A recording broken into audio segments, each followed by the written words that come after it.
आप जिंदगी में कभी किसी परिस्थिति से डरोगे नहीं और हार भी नहीं मानोगे। केवल आज के इस वीडियो से अपने मन से डर और चिंता कैसे खत्म करनी है, इसके पीछे का रहस्य ध्यान से सुनना। तो चलिए उस रहस्यमय कहानी की शुरुआत करते हैं। दोस्तों, एक गुरु का एक शिष्य बड़ा ही मस्त मौला था। उसे किसी चीज की कोई फिक्र नहीं थी। उसका जब मन करता वो उठता, खाता, पीता और सो जाता। उसके जीवन में कोई लक्ष्य नहीं था। वो बस अपने जीवन को मस्त मौला की तरह जिया करता। लेकिन वहीं पर उन गुरु के बाकी शिष्य अपने जीवन को गंभीरता से लेते थे। वो अपने जीवन में एक लक्ष्य निर्धारित करके आगे की ओर बढ़ रहे थे। वह सभी अपने सभी कामों को नियमानुसार करते, सही समय पर करते और वह सभी देखते ही देखते आगे बढ़ रहे थे, अपने जीवन में उन्नति कर रहे थे। वह मस्त मौला शिष्य जब उन आश्रम के बाकी शिष्यों को देखता तो वो उन पर हंसा करता। वह मन ही मन सोचता कि इनका जीवन भी कितना बेरंग है। ये सुबह उठते हैं, अपना कार्य करते हैं, गुरु से उपदेश ग्रहण करते हैं, शिक्षा ग्रहण करते हैं। उसके बाद यह सभी भिक्षा मांगने के लिए निकल पड़ते हैं और जब शाम को यह भिक्षा मांग कर वापस लौटते हैं तो फिर भोजन बनाते हैं, भोजन ग्रहण करते हैं और सभी सो जाते हैं। भला यह भी कोई जीवन है? ऐसा जीवन जीकर क्या फायदा? यह हर रोज एक ही काम करते हैं और इनके जीवन में कोई रस नहीं रह गया। ये सब वो मन ही मन सोचकर बहुत खुश हुआ करता। वह अपने आप को सर्वश्रेष्ठ माना करता। लेकिन देखते ही देखते समय बीतता गया और समय के साथ साथ आश्रम के वो बाकी शिष्य धीरे धीरे आगे बढ़ते चले गए। लेकिन वह मस्त मौला शिष्य अब तक वही का वही पड़ा था। आश्रम के वे सभी शिष्य एक एक करके सफल होते चले गए और वह मस्त मौला शिष्य यह सब देखकर मन ही मन बहुत जलने लगा था। उसके मन में ईर्ष्या उत्पन्न होने लगी थी। एक दिन की बात है, उन गुरु ने अपने एक शिष्य को एक कार्य सौंपा जो बहुत जिम्मेदारी का था। यह बात जब उस मस्त मौला शिष्य को पता चली तो वह क्रोधित हो उठा। उसने सोचा कि मैं इनसे पहले से यहां पर हूं, लेकिन अब तक गुरु ने मुझे कोई भी ऐसा जिम्मेदारी का काम नहीं दिया। लेकिन इन्हें देखो, इन्हें आए अभी कुछ ही वर्ष बीते हैं और इन पर गुरु यकीन करते हैं और इन्हें उन्होंने जिम्मेदारी का काम भी सौंप दिया। इस बात से उसके मन को बहुत ठेस पहुंची। वह तुरंत ही अपने गुरु के पास पहुंचा। उन्हें प्रणाम करके वह उनसे कहता है गुरुर, मैं इन सबसे पहले से यहां पर हूं, लेकिन फिर भी आपने मुझे आज तक कोई जिम्मेदारी वाला काम नहीं दिया। लेकिन इन्हें देखिए, जिन्हें आए हुए अभी केवल कुछ वर्ष ही बीते हैं।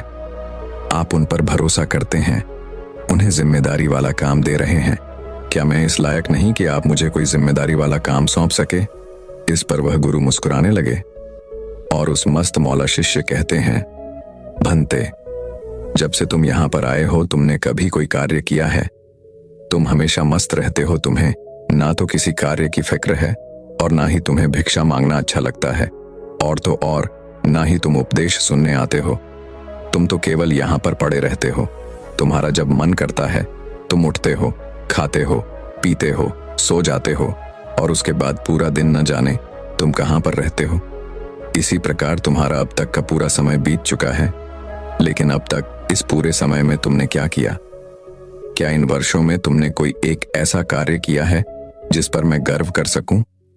तुम्हारे जीवन में कोई अनुशासन नहीं है। तुम जैसा चाहते हो वैसा ही करते हो। तुम्हारे कोई भी कार्य समय पर पूरे नहीं हो पाते क्योंकि तुम उन्हें पूरा करना ही नहीं चाहते। जबकि इस आश्रम के बाकी शिष्य मेरी बातों पर अमल करते हैं, उन बातों को अपने जीवन में उतारते हैं। वह अपने सभी कार्य समय पर पूरा करते हैं और तो और वह अपने दिन के सभी कार्य नियमानुसार ही करते हैं। अपने गुरु की ये सारी बातें सुनकर वह मस्त मौला शिष्य कुछ देर के लिए चुप हो जाता है और फिर अपने गुरु से कहता है गुरुदेव, तो मैं क्या करूं? मैं अपने जीवन को कैदियों की तरह नहीं बिताना चाहता। अनुशासित होकर मैं अपने आप को बांधना नहीं चाहता। एक अनुशासित व्यक्ति अपने जीवन में एक ही कार्य को हर रोज दोहराता रहता है और यह कितना उभाव है। इसमें कोई रस नहीं रहता, इसमें कोई आनंद नहीं है। फिर ऐसा जीवन जीकर क्या फायदा? तभी वह गुरु कहते हैं, भंते, अनुशासन हमेशा से सफलता का मूल मंत्र रहा है। जो व्यक्ति अनुशासित नहीं होता या जो व्यक्ति अपने आप पर काबू नहीं करता, अपने आप पर काबू नहीं रखता, वह जीवन के किसी भी क्षेत्र में सफल नहीं हो सकता। अनुशासन का दूसरा नाम साधना तपस्या है। अनुशासन का पालन करना भले ही थोड़ा मुश्किल है, लेकिन मानव जीवन के लिए सफलता का मुख्य मार्ग यही है। अनुशासन का अर्थ है किसी भी क्षेत्र में या जनजीवन में नियमों का पालन करना, समय का पाबंद होना तथा अपने आप के लिए पूरी तरह से समर्पित होना, हमेशा अपने काम को सही ढंग और सही समय पर पूरा करना।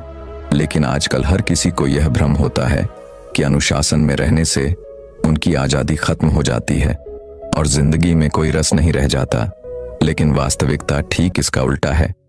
जिन लोगों का खुद पर नियंत्रण नहीं होता, जो लोग खुद पर काबू नहीं रख पाते, वे लोग निर्णय लेने में अत्यधिक गंभीर हो जाते हैं और ऐसे समय पर उनका निर्णय ज्यादातर गलत ही साबित होता है।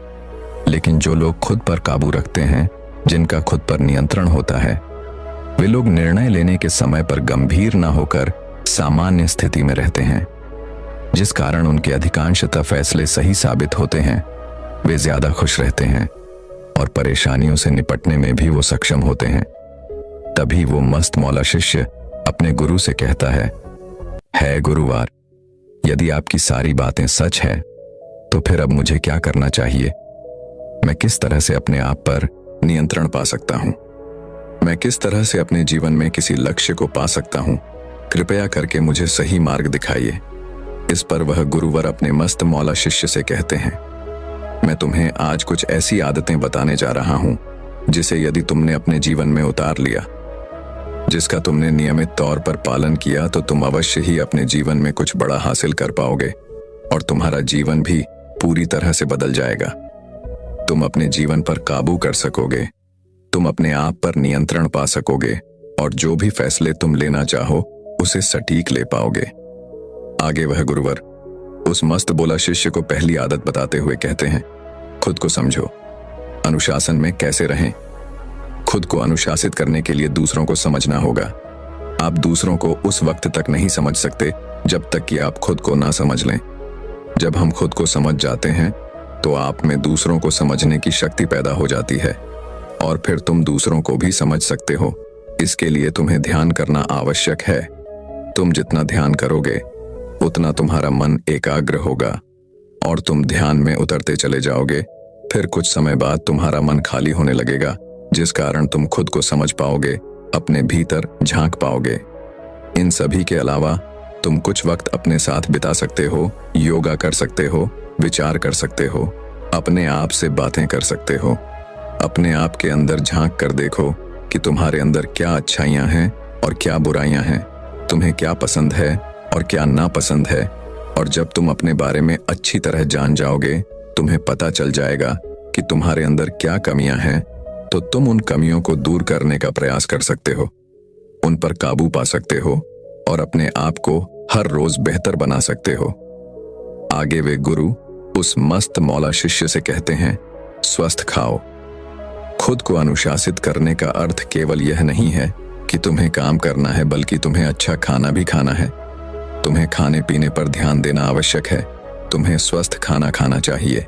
जैसे जैसे दिन गुजरते जाते हैं, हमारे शरीर की ऊर्जा कम होती जाती है।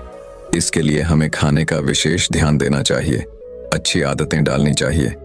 यदि तुम स्वस्थ खाना खाओगे, तभी तुम्हारे भीतर सही ऊर्जा उत्पन्न हो पाएगी और फिर तुम्हारे पास दिन भर ध्यान केंद्रित करने के लिए काफी ऊर्जा होगी, जिससे तुम लंबे समय तक अनुशासित रह पाओगे। आपने देखा होगा कि आपके आसपास ऐसे कई सारे लोग होंगे जिनका मोटापा दिन ब दिन बढ़ता जा रहा है और वह कई तरह की बीमारियों के शिकार भी हो चुके हैं और उन्हें डॉक्टरों ने मना भी किया होगा कि आपको ये सारी चीजें नहीं खानी हैं, लेकिन उसके बाद भी उनका खुद पर नियंत्रण नहीं रहता, क्योंकि वह उन चीजों के आदी हो चुके हैं, क्योंकि वे लोग केवल स्वाद के लिए भोजन करते हैं। इसलिए यदि तुम खुद अनुशासित होना चाहते हो तो सबसे पहले अपने खाने पर नियंत्रण रखो, जो बहुत जरूरी है, और केवल उन्हीं चीजों का सेवन करो जो तुम्हारे स्वास्थ्य के लिए अच्छे हों। और यदि आप कुछ समय के लिए उन चीजों को रोक भी देते हैं तो आप बड़ी आसानी से उन आदतों को फिर बना सकते हैं। और जब तुम अच्छा खाओगे तो तुम्हारा मन स्वस्थ होगा, तुम्हारा मस्तिष्क स्वस्थ होगा तुम्हारे मन और मस्तिष्क में स्वस्थ विचार उत्पन्न होंगे, अच्छे विचार उत्पन्न होंगे, अच्छी सोच होगी और तुम्हारा स्वास्थ्य भी अच्छा होगा। उसके बाद तुम सही तरीके से काम भी कर पाओगे। लेकिन यहाँ पर एक और चीज तुम्हें ध्यान देने की आवश्यकता है कि तुम्हें अपने भोजन को स्वस्थ खाना खिलाने के साथ साथ अपने दिमाग और अपने मन को भी स्वस्थ भोजन ही खिलाना है। जैसे कि हम आजकल कई सारी ऐसी चीजें देखते हैं जिसका हमारे शरीर पर, हमारे मन पर, हमारे मस्तिष्क पर बुरा असर पड़ता है, जिसका हमारे जीवन से कोई लेना देना नहीं होता। फिर भी हम उन चीजों को केवल मजे के लिए देखते हैं, तो उन चीजों का सेवन आज से बंद कर दें, क्योंकि वह चीजें आपको जीवन में कोई लाभ नहीं देने वाली। उससे अच्छा है कि आप अपनी आंखों को, अपने मन को, अपने मस्तिष्क को ऐसा आहार प्रदान करें जिससे कि आपका मन, मस्तिष्क सब स्वच्छ हो जाए, ऊर्जा से भरपूर हो जाए। जैसे यदि आपके जीवन में आपका कोई लक्ष्य है तो आप उस लक्ष्य से जुड़ी हर जानकारी इकट्ठा कर सकते हैं। उस लक्ष्य तक पहुंचने के लिए आपको किन किन चीजों की आवश्यकता है, किन जानकारों की आवश्यकता है, उन्हें एकत्रित करना सीखिए। अपने लक्ष्य पर नियमित तौर पर काम करना सीखिए। नए नए लोगों से मिलिए जो आपके लक्ष्य से जुड़े हुए हैं, उनसे जानकारी लीजिए, ना कि केवल मजे के लिए चीजें देखें, सुने और समझें। इससे आपका ध्यान भी खराब होगा और आपका समय भी नष्ट होगा और आपको कोई लाभ नहीं मिलेगा। इसलिए ना केवल अपने शरीर को स्वस्थ भोजन दें, बल्कि अपने मन, मस्तिष्क और आंखों को भी स्वस्थ भोजन ही कराएं। आगे वह गुरु उस मस्त मौला शिष्य से कहते हैं, नियमित रूप से व्यायाम करो। खाने के साथ साथ शरीर का अनुशासन भी बहुत जरूरी है। हमारा जो दिमाग है यह हमारे नियंत्रण में नहीं रहता, जो मर्जी जो चाहे सोचता रहता है, यहां वहां भागता रहता है, हमें भटकाता रहता है। एक विचार से दूसरे विचार, दूसरे से तीसरे, तीसरे से चौथे, और ऐसे ना जाने कितने ही विचारों में ये डूबा रहता है, जिन पर हमारा कोई नियंत्रण नहीं होता। लेकिन हमारा मन और हमारा मस्तिष्क हमारे शरीर से जुड़ा हुआ है। यदि हम चाहें तो इन पर नियंत्रण पा सकते हैं, और अपने शरीर पर नियंत्रण पाना हमारे हाथों में ही है। इसलिए नियमित रूप से व्यायाम करें, योग करें, ध्यान करें, जिससे हमारे शरीर के साथ साथ हमारे मन और मस्तिष्क पर भी हमारा नियंत्रण साधने लगेगा। उसके बाद जैसा आप चाहेंगे, आपका शरीर, आपका मन, आपका मस्तिष्क आपकी ही की तरह सोचेगा, आप ही के लिए काम करेगा, क्योंकि आपका उस पर पूरा नियंत्रण होगा। आगे वह गुरुवर उस मस्त मौला शिष्य से कहते हैं, अच्छी नींद लो। आजकल आपने देखा होगा कि आपके आसपास ऐसे कई सारे लोग आपको मिलेंगे जो रात को देरी तक स्मार्टफोन चलाते रहते हैं, जिस कारण वो रात को देरी से सोते हैं और उनकी नींद भी देरी से खुलती है, जो हमारे शरीर के लिए, हमारे लिए बहुत हानिकारक है, जिससे हमारी दिनचर्या बिगड़ जाती है और हमारा मस्तिष्क कभी सही ढंग से काम नहीं कर पाता। और तो और इससे हमारे शरीर पर भी बुरा असर पड़ता है। आपने देखा होगा कि जब आप रात को देरी से सोते हैं तो सुबह उठने के बाद आपके सर में दर्द होता है, आपका शरीर सही ढंग से काम नहीं कर पाता। कभी आपको पेट दर्द की शिकायत होती है तो कभी आपके वजन दर्द की शिकायत होती है। इसलिए खुद अनुशासित होने के लिए आपको सोने का समय तय करना ही चाहिए। सही समय पर सोएं, सही समय पर उठें, ताकि आपको रात में नींद अच्छी आए और जब आप सुबह उठे तो आपका शरीर पूरी तरह से तैयार हो, आपका मन, आपका दिमाग केंद्रित हो और आप किसी भी काम को पूरी स्फूर्ति और पूरी चुस्ती के साथ कर सकें, अपने काम पर ध्यान केंद्रित कर सकें, अपने कामों पर मन लगा सकें। आगे वह गुरुवर उस मस्त मौला शिष्य से कहते हैं, अपनी दिनचर्या का पालन करो। जब हम अपने दिनचर्या का पालन करते हैं तो कठिन से कठिन कार्य भी आसान हो जाते हैं। जिन कार्य को करने में हमारा मन नहीं लगता, जो कार्य हमें बहुत कठिन लगते हैं, वो कार्य भी बड़ी तीव्रता और आसानी से हो जाते हैं। आपने देखा होगा कि हम अधिकांशतः किसी भी कार्य को करने से पहले यह सोचते हैं कि आज हमारा मन नहीं कर रहा, और यदि आप उस कार्य को अपने मन पर छोड़ देंगे तो वह कार्य कभी पूरा नहीं होने वाला। लेकिन यदि आप नियमित तौर पर उस कार्य को करते रहते हैं तो आप अवश्य ही उस कार्य को पूरा कर लेंगे, और ना ही वो काम आप पर कभी बोझ बनेगा और ना ही उस कार्य को न करने का आप पर कोई बुरा प्रभाव पड़ेगा। जैसे कि यदि आपने एक नियम बनाया है कि आप एक निश्चित समय पर पढ़ेंगे, तो आपको पढ़ना ही चाहिए, जिससे आपका हर कार्य समय पर पूरा होता है और आपका मन भी उस कार्य में जरूर लगता है और आपके सारे काम भी बड़ी आसानी से होने लगते हैं। फिर वो कार्य चाहे कितना भी उभाव क्यों ना हो और दिनचर्या हमारे आत्म अनुशासनहीनता के लिए बहुत जरूरी है। इसलिए आज से ही आप अपने दिन में हर एक चीज के लिए दिनचर्या बनाना शुरू कीजिए, जिससे आपका जीवन अनुशासित हो सके कि आप कौन से काम को किस समय पर पूरा करना चाहते हैं और उस कार्य को उस समय पर पूरा करने का हर मुमकिन प्रयास करें। फिर चाहे आपका मन कर रहा हो या ना कर रहा हो, उस कार्य को आपको समय पर पूरा करना ही है। यदि आप अपनी दिनचर्या का पालन नहीं करेंगे तो आप अपने जीवन में कभी सफल नहीं हो पाएंगे। इसीलिए अपने दिनचर्या का पालन करना आवश्यक है, अनुशासित होना आवश्यक है। मान लीजिए कि आज आप में से कई सारे लोग इस वीडियो को देखने के बाद बहुत खुश हो जाते हैं और अपनी दिनचर्या बना भी लेते हैं और 1 दिन, 2 दिन या 3 दिन उस दिनचर्या का पालन करने के बाद वो अगले दिन से उसे छोड़ देते हैं, तो उनके जीवन में कोई बदलाव नहीं आने वाला। मेरी एक बात हमेशा याद रखिएगा कि बुरी आदतें बहुत आसान होती हैं, जो हमें हमेशा पीछे की ओर खींचती हैं, जो हमें सुख दिखाती हैं, आनंद दिखाती हैं, लेकिन वह सुख व आनंद केवल कुछ समय के लिए है। और यदि आप अपनी दिनचर्या का लगातार पालन करते हैं तो आप आगे चलकर उससे कहीं ज्यादा सुख और उससे कहीं ज्यादा आनंद प्राप्त करेंगे। अच्छी आदतों को अपनाने में थोड़ा समय लगता है, थोड़ी मुश्किलें भी आती हैं। आपने सुना होगा कि जो रास्ता शुरू में कठिन होता है वो रास्ता आगे चलकर आसान हो जाता है, और जो रास्ता शुरू में आसान होता है वह आकर चलकर कठिन हो जाता है। इसलिए आप कौन सा रास्ता चुनना चाहते हैं, ये आप पर निर्भर करता है। आगे वह गुरुवर उस मस्त मौला शिष्य से कहते हैं, अपने लक्ष्य खुद तय करो। दोस्तों, अक्सर यह होता है कि हम अपने जीवन में कई प्रकार के लक्ष्य निर्धारित करते हैं, लेकिन हम अपने आलस के कारण, अपनी खराब दिनचर्या के कारण उन लक्ष्यों को बीच में ही छोड़ देते हैं। हम चाहते हैं कि वो लक्ष्य हमारे लिए कोई और पूरा करे, लेकिन क्या ऐसे में आपका वो सपना पूरा हो सकता है? जब कोई और उस लक्ष्य को पूरा करेगा तो क्या आपको वो खुशी मिलेगी? क्या आपको वो आनंद मिल पाएगा? नहीं। जब हम अपने लक्ष्य के लिए खुद मेहनत करते हैं, उसे पाने के लिए हर मुमकिन प्रयास करते हैं, तो उसके बीच में आने वाले रुकावटों को पार करते वक्त हमें जो मजा आता है, जो आनंद आता है, वह कहीं और आपको नहीं मिलेगा, क्योंकि असली मजा मंजिल तक पहुंचना नहीं बल्कि राहों में चलना होता है।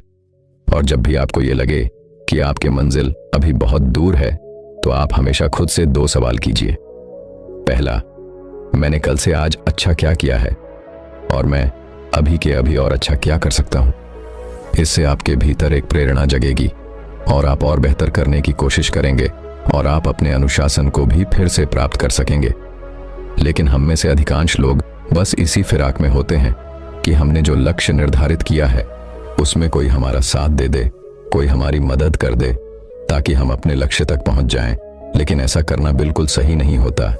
आप दूसरों से जानकारी जरूर ले सकते हैं, दूसरों से मदद जरूर ले सकते हैं, लेकिन आपको अपने लक्ष्य की ओर खुद ही बढ़ना चाहिए। रास्ते में आने वाली सभी रुकावटों का सामना आपको खुद ही करना चाहिए। तभी आपको वह खुशी मिलेगी, तभी आप उस आनंद का अनुभव कर पाएंगे। आगे वह गुरुवर मस्त मौला शिष्य से कहते हैं, समय का प्रबंधन करो।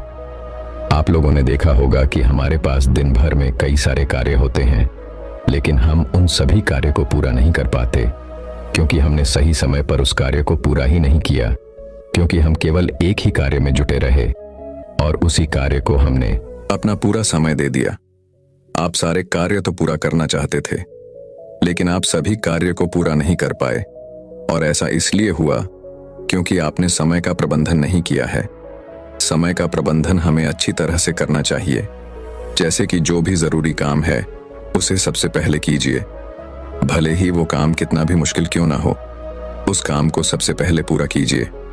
उसके बाद बाकी के जो आसान काम बचे हुए हैं आप उन्हें पूरा कर सकते हैं, या फिर आप चाहें तो उसे अपने निचले अधिकारी को भी दे सकते हैं, क्योंकि वह काम सरल है और वह उसे आसानी से कर भी पाएगा, जिससे आपका समय भी बचेगा और आप कठिन से कठिन कार्य को समय पर पूरा भी कर पाएंगे।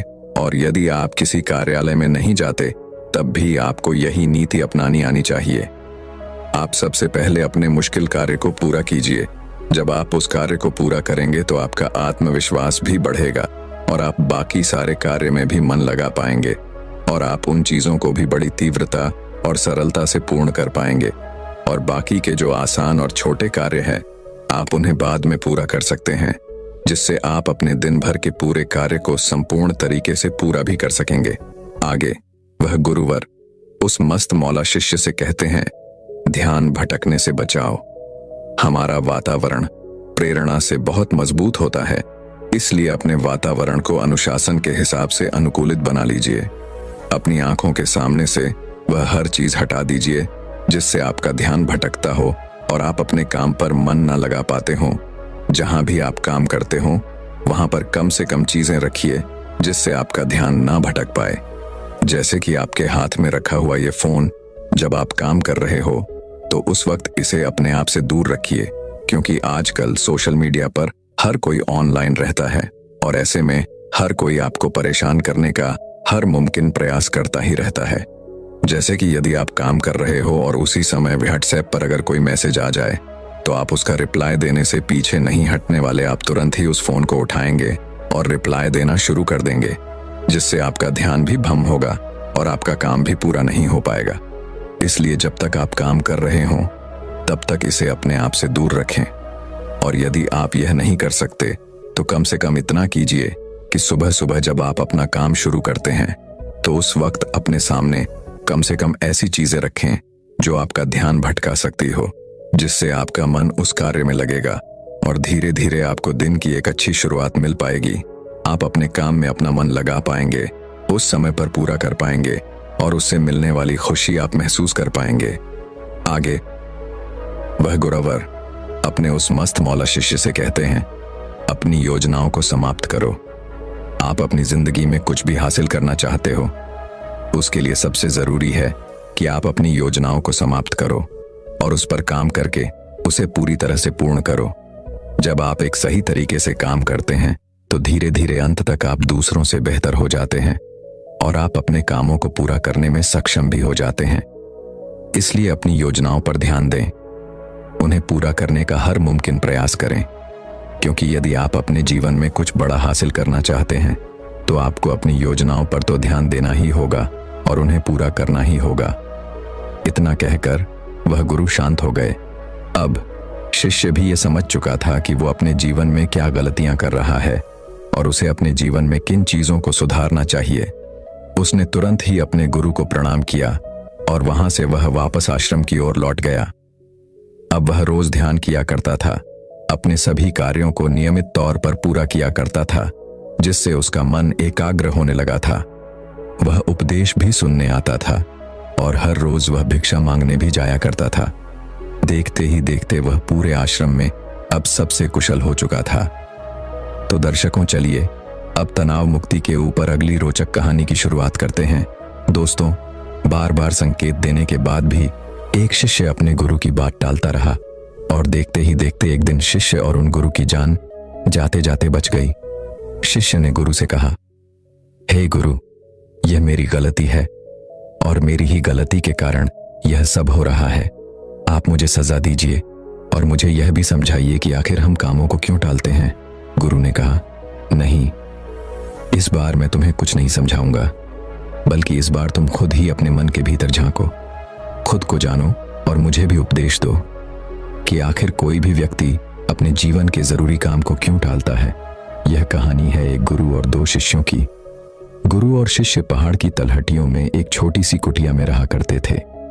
एक दिन उन गुरु ने अपने दोनों शिष्यों को अपने पास बुलाया और उनसे कहने लगे, देखो, हमारे पास जो चावल है वह बहुत जल्द खत्म होने वाले हैं और बहुत ही जल्द वर्षा का मौसम भी आने वाला है। इसलिए मैं चाहता हूं कि तुम दोनों कल ही गांव के लिए निकल पड़ो और वहां से चावल खरीद कर लाओ। दोनों शिष्यों ने गुरु की बात मान ली और वे दोनों अगली सुबह सूरज की पहली किरण के साथ ही गांव की ओर निकल पड़े। लेकिन केवल कुछ ही समय के बाद वे दोनों शिष्य वापस आश्रम लौट आए। आज शाम आने के बाद उन गुरु ने अपने उन दोनों शिष्यों से कहा, क्या बात है, तुम दोनों इतनी जल्दी कैसे लौट आए? क्या तुमने चावल लाया? इस पर उन दोनों शिष्यों ने ना में सर हिलाते हुए कहा नहीं। तभी वह गुरुवर उन दोनों शिष्यों से कहते हैं, आखिर तुम दोनों खाली हाथ क्यों लौट आए? तभी उन दोनों में से एक शिष्य कहता है, हे गुरु, गांव की ओर जाने के लिए जो नदी हमें पार करनी पड़ती है, जिस पर जो पुल बनाया गया है, वह लकड़ी का पुल पूरी तरह से जल चुका है। यदि हम उस पर चलकर जाएंगे तो इससे बहुत खतरा हो सकता है, हमारी जान भी जा सकती है। तभी वह गुरु उन दोनों शिष्यों से कहते हैं, तो क्या तुम किसी और रास्ते से गांव की ओर नहीं जा सकते थे? इस पर पहला शिष्य उन गुरु की इस बात का जवाब देते हुए कहता है, हे गुरुदेव, दूसरा रास्ता बहुत लंबा और बहुत कठिन है, और रास्ते में मैंने कई लोगों को यह कहते हुए भी सुना है कि उस पुल की मरम्मत बहुत जल्द ही हो जाएगी, और मुझे तो यही लगता है कि हमें पुल के ठीक होने का इंतजार करना ही चाहिए। पहले शिष्य का जवाब सुनकर उन गुरु ने अपने दूसरे शिष्य की तरफ देखा, जो बिल्कुल चुपचाप खड़ा था, और वह अपने गुरु की किसी भी बात का कोई जवाब नहीं दे रहा था, क्योंकि अब भी वह इस समस्या के समाधान के बारे में सोच रहा था। कुछ दिन ऐसे ही बीत गए। तभी एक दिन फिर से उन गुरु ने अपने दोनों शिष्यों से कहा, देखो, चावल बहुत जल्द खत्म होने वाले हैं, तुम दोनों को गांव की ओर निकलना चाहिए और जल्द से जल्द गांव से चावल लेकर आना चाहिए, अन्यथा हम सभी को भूखा ही सोना पड़ जाएगा। उन गुरु की आज्ञा पाकर वे दोनों शिष्य अगले ही दिन फिर से गांव की ओर निकल पड़ते हैं। कुछ ही देर बाद पहला शिष्य वापस लौट आया। जब उन गुरु ने उसके वापस आने का कारण पूछा, तब वह शिष्य उन गुरु से कहता है, हे गुरुवर, अभी तक पुल की मरम्मत का काम पूरा नहीं हुआ है, और वहां के आसपास के लोग यही कह रहे हैं कि पुल की मरम्मत का काम जल्दी पूरा हो जाएगा। क्योंकि पुल बनने का कार्य शुरू हो चुका है, इसीलिए मुझे लगता है कि हमें और थोड़ा सा इंतजार कर लेना चाहिए। अपने शिष्य के मुख से यह सुनकर वह गुरु उस शिष्य से कहते हैं, तुम्हारा गुरु भाई कहाँ है? वह कहाँ गया? इस पर वह पहला शिष्य जवाब देते हुए कहता है, हे गुरु, वह तो लंबे रास्ते की ओर गया है। वह रास्ता बहुत लंबा और कठिन है, और सबसे अजीब बात तो यह है कि हमने कभी भी उस रास्ते पर कभी सफर नहीं किया। वह रास्ता हमारे लिए अनजान भी है, जिस कारण उसे कई तरह की परेशानियां भी उठानी पड़ सकती है। वह तो बेवजह ही परेशान हो रहा है। बस 2 से 3 दिनों में फूल का काम खत्म हो जाएगा, और फिर मैं खुद जाकर गांव से चावल लेकर आ जाऊंगा। पहले शिष्य के मुख से यह सारी बातें सुनकर वह गुरु चुपचाप रहे। उन्होंने उससे कुछ भी ना कहा, और देखते ही देखते कुछ दिन और बीत गए। करीब 3 दिनों के बाद आखिरकार वह दिन भी आ गया। जब चावल पूरी तरह से खत्म हो चुके थे, तभी उन गुरु ने अपने उस पहले शिष्य से कहा, तुम अभी के अभी जाओ, अन्यथा इस बरसात के मौसम में हमें भूखे पेट ही सोना पड़ेगा। उस शिष्य ने गुरु की बात मानी। वह तुरंत ही गांव की ओर चल पड़ा, और कुछ ही देर के बाद वशिष्ठ वापस लौटा। जब उन गुरु ने उस शिष्य से वापस आने का कारण पूछा, तो इस पर वह शिष्य शांत स्वरों में उन गुरु से कहता है, हे गुरुदेव, मुझे क्षमा करें। पुल तो पूरी तरह से बनकर तैयार था, लेकिन इतनी बारिश के कारण वह पुल फिर से टूट गया। उस नदी में बाढ़ आ चुकी है, चारों तरफ केवल पानी ही पानी है, और सुनने में तो यह भी आ रहा है कि जिस लंबे रास्ते की आप बात कर रहे थे, वह लंबा रास्ता भी पानी के कारण पूरी तरह से बंद हो चुका है। हे गुरुवर, मुझे क्षमा करें, मेरे ही कारण आज आपको भूखा सोना पड़ेगा। उस रात वह शिष्य और गुरुवर दोनों ही भूखे सो गए, और उस दिन के करीब 2 दिनों बाद वह दूसरा शिष्य गांव से वापस लौट आया। वह शिष्य अपने साथ चावल के साथ और भी बाकी सामान भी लेकर आया था। तभी पहला शिष्य तुरंत दौड़ता हुआ उनको रोकने पास गया और उनसे कहने लगा, हे गुरुवर, मुझे क्षमा करें, लेकिन मेरी ही गलती के कारण आपको 2 रातों तक भूखा सोना पड़ा।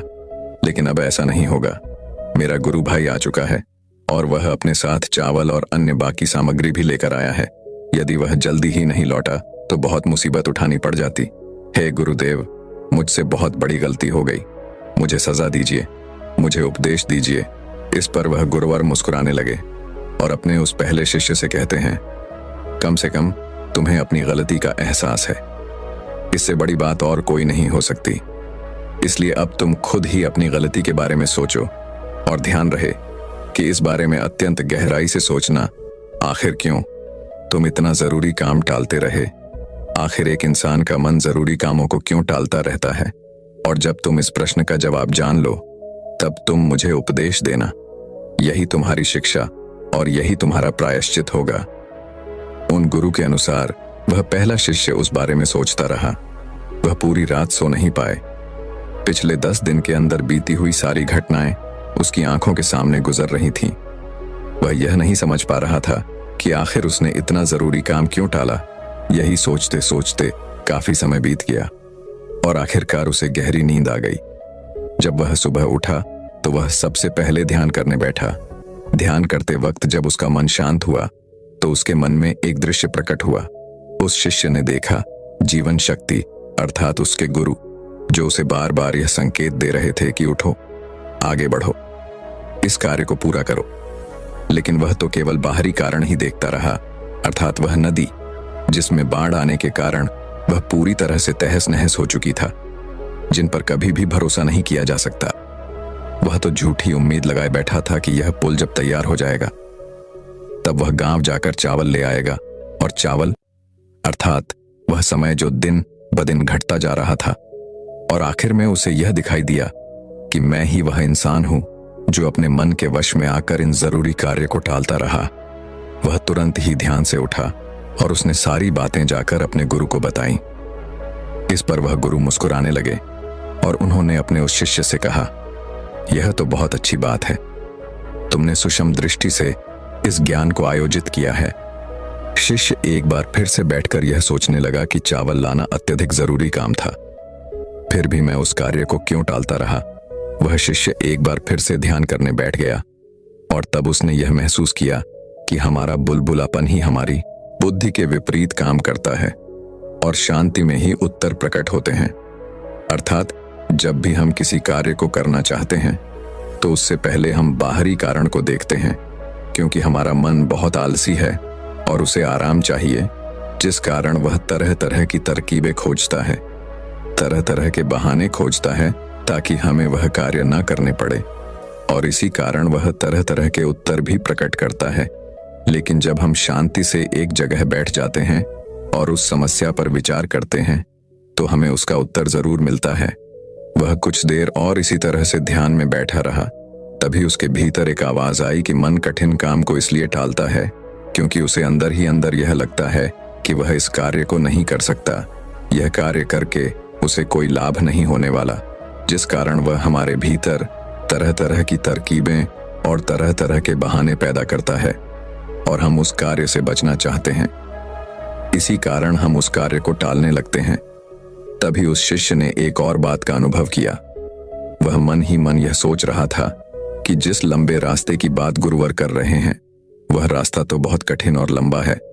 उस रास्ते पर मैं नहीं चल पाऊंगा, क्योंकि मैं मेहनत करने से बचना चाहता था। मैं उतने लंबे रास्ते से गांव जाने के लिए बचना चाहता था। कुछ देर और शांत रहने के बाद शिष्य अपने आप ही अपने मन से ही कहता है, शायद उस रास्ते पर उस जंगल से भी मुझे डर लग रहा था जहां पर चोर और जंगली जानवर रहते हैं। इसी कारण मेरा मन कम जोखिम वाले रास्ते को अपनाना चाहता था, अर्थात वह पुल, और इसी कारण मैं उस पुल के बनने का इंतजार भी कर रहा था। तभी उसे इस बात का एहसास हुआ कि काम टालने के पीछे जो डर होता है वह हमारे अंतर मन में ही छिपा होता है। ध्यान में और गहराई में उतरने की वजह से उसने एक और साफ साफ दिल से देखा।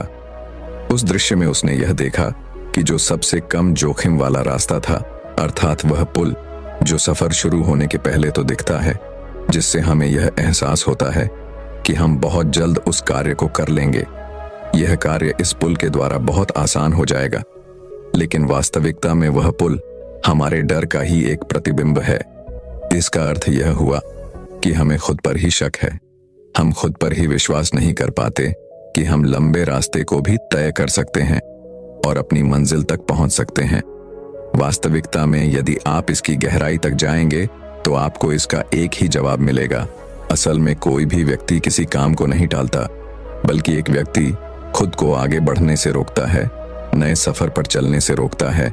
यदि आप भी चाहते हैं कि आप भी छोटे रास्ते से आगे बढ़ सकें, तो यह आपको आपके अनुभव और आपकी बुद्धि के कारण ही मिल पाएगा।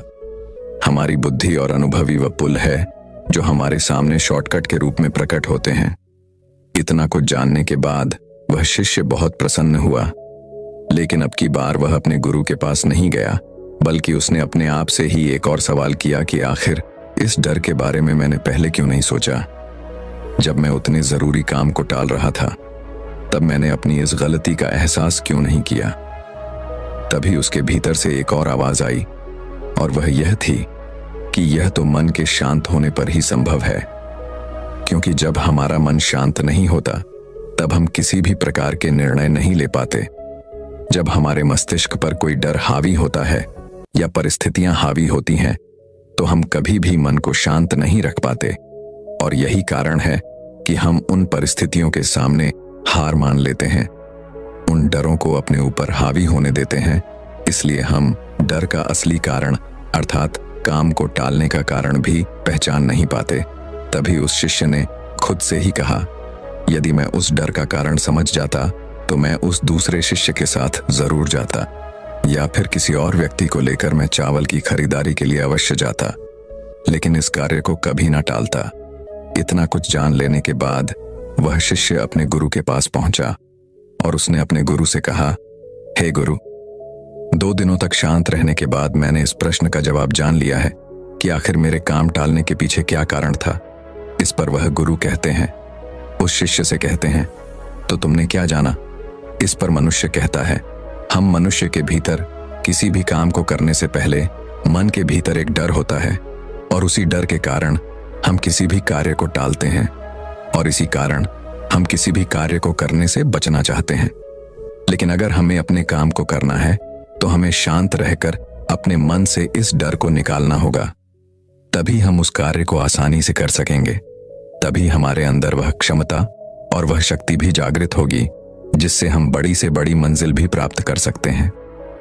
इस पर वह गुरु मुस्कुराने लगे और उस शिष्य से कहते हैं, अच्छा तो ठीक है, अब मुझे यह बताओ कि काम टालने की इस आदत से हमें मुक्ति कैसे मिलेगी। गुरु का यह प्रश्न सुनकर वह शिष्य वहीं पर शांत बैठ गया, और कुछ देर शांत रहने के बाद उसने गुरु के इस प्रश्न का जवाब देते हुए कहा, हे गुरुवर, डर का असली कारण अहंकार है, और जब तक अहंकार है तब तक एक इंसान सीमित अवस्था में ही सो सकता है, और तब तक इसे किसी न किसी प्रकार का डर बना ही रहेगा, और इसी कारण कोई भी व्यक्ति अपने आप को खुद ही आगे बढ़ने से रोकता रहेगा।